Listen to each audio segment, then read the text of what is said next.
Estudiantes del doctorado en Derecho de la Universidad José Vasconcelos, les saluda afectuosamente Eliseo Muñoz Mena.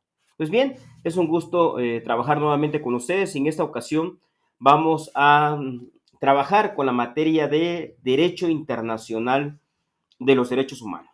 Pues bien, es importante señalar al respecto que el Derecho Internacional de los Derechos Humanos es una rama del derecho que regula las relaciones entre los estados. Y cuando nos referimos a los estados, vamos a hacer alusión a los países del mundo. Y entonces lo que regula este derecho internacional público, es pues las relaciones que se generan entre los diversos países y los diversos sujetos internacionales. Se ocupa el derecho internacional de temas relacionados con los tratados internacionales, temas de naturaleza diplomática, resoluciones de conflicto a nivel global, a nivel internacional, y tiene como finalidad esta parte del derecho garantizar la paz y cooperación internacional mediante normas nacidas de fuentes internacionales. Es importante señalar que el presente curso lo vamos a visualizar principalmente con un enfoque del derecho internacional de los derechos humanos. Es decir, vamos a estudiar al derecho internacional público con una perspectiva de derechos humanos. Para tal efecto es importante señalar que este curso lo vamos a dividir en 4 módulos. El primer módulo se denomina la comunidad internacional y el derecho internacional de los derechos humanos. A grosso modo podemos señalar que cuando hablamos de la comunidad internacional se habla de una dinámica cerrada y abierta en cuanto a la comunidad internacional. Cerrada en cuanto a que la mayoría de los países del mundo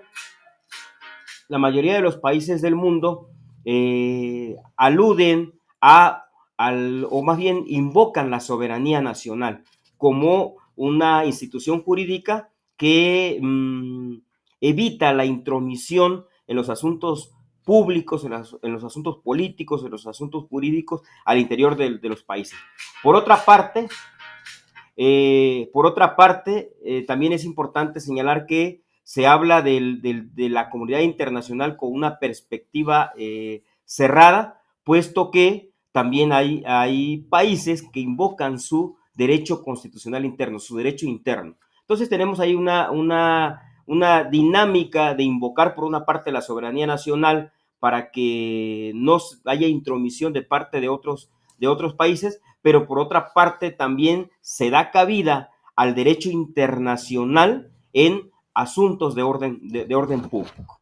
Aquí también en este contexto de la comunidad internacional juega también un papel importante dos figuras jurídicas que tienen que ver con dos conceptos, la universalidad y el regionalismo. Por ejemplo, existe un sistema universal de protección de los derechos humanos aplicable a todos los países del mundo, pero también existe un sistema regional de protección de los derechos humanos, que es el Sistema Interamericano de Protección de los Derechos Humanos. Pues bien, entre otras cosas, a grosso modo, señalamos en cuanto a este módulo, sin olvidarnos, como he dicho, que va a ser con un enfoque de derechos humanos. Por lo tanto, vamos a abordar también en este módulo 1 algunos temas relacionados con el derecho internacional de los derechos humanos.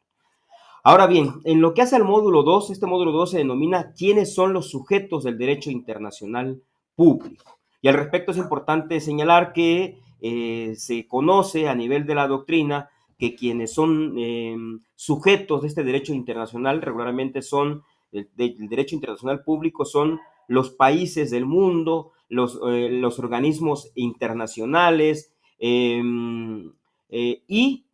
principalmente la ONU, la OEA, México, Estados Unidos, Nigeria, etcétera. Pero por otra parte también existen estos organismos internacionales como la UNESCO, la ONU,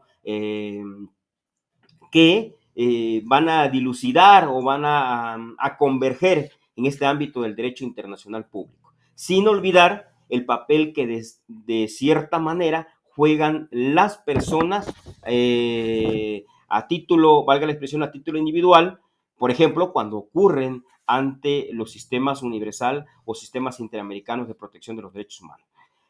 También vamos a abordar el módulo número 3. Este módulo 3 se refiere a cuáles son las fuentes del derecho internacional público. Y cuando hablamos del derecho internacional público, nos vamos a referir como fuente principalmente a los tratados internacionales, a la costumbre internacional, a los principios generales del derecho, las decisiones judiciales, así como la doctrina internacional. Finalmente, en el módulo número 4 vamos a hablar de cuál es el método de incorporación y aplicación del derecho internacional en el sistema jurídico mexicano. Al respecto, es importante recordar el contenido de la reforma constitucional en materia de derechos humanos publicada el 10 de junio del año 2011, que elevó a nivel constitucional a los tratados internacionales como fuente en materia de derechos humanos. En este módulo, por tanto, vamos a visualizar cómo es que el derecho internacional de los derechos humanos se ha inmiscuido en nuestro derecho constitucional mexicano. Por lo tanto, no vamos a dejar pasar algunos temas fundamentales, tales como el contenido de los artículos primero, 133 constitucional principalmente, y algunos conceptos fundamentales como el principio pro persona, la interpretación conforme, el bloque de constitucionalidad, el control de convencionalidad, así como el contenido principalmente de la sentencia dictada por la Suprema Corte de Justicia de la Nación en el expediente varios 912 diagonal 2010 y en la contradicción de tesis 293 diagonal 2011. Pues bien, eh, nos vemos en las respectivas sesiones y es cuanto a esta primera cápsula. Nos vemos pronto.